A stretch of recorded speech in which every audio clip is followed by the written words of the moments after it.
শ্রী গুরু জয়, শ্রী গুরু জয়, শ্রী গুরু জয়। মন ও আত্মার পার্থক্য।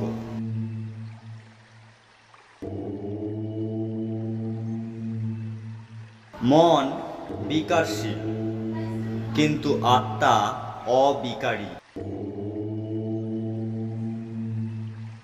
মন সর্বদা চঞ্চল, কিন্তু আত্মা স্থির। মন বিনাশশীল, অর্থাৎ মনকে ধ্বংস করা যেতে পারে, কিন্তু আত্মা অবিনাশী, এর বিনাশ নেই।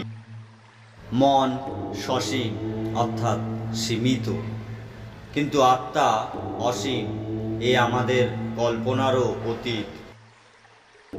মন মস্তিষ্কব্যাপী, অর্থাৎ যতটা আমাদের মস্তিষ্ক ততটাই এর পরিধি, কিন্তু আত্মা সর্বব্যাপী।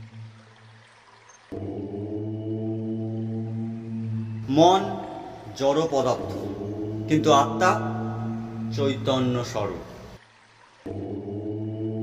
মনের আদি আছে, অর্থাৎ বোঝা যায় কোথায় এর শুরু, কিন্তু আত্মা অনাদি, কোনো কিছুই উপলব্ধির সম্ভাবনা নেই।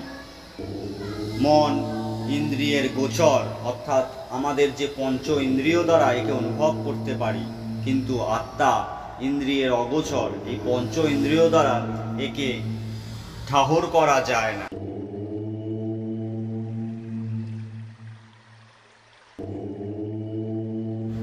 শ্রী গুরু জয়, শ্রী গুরু জয়, শ্রী গুরু জয়।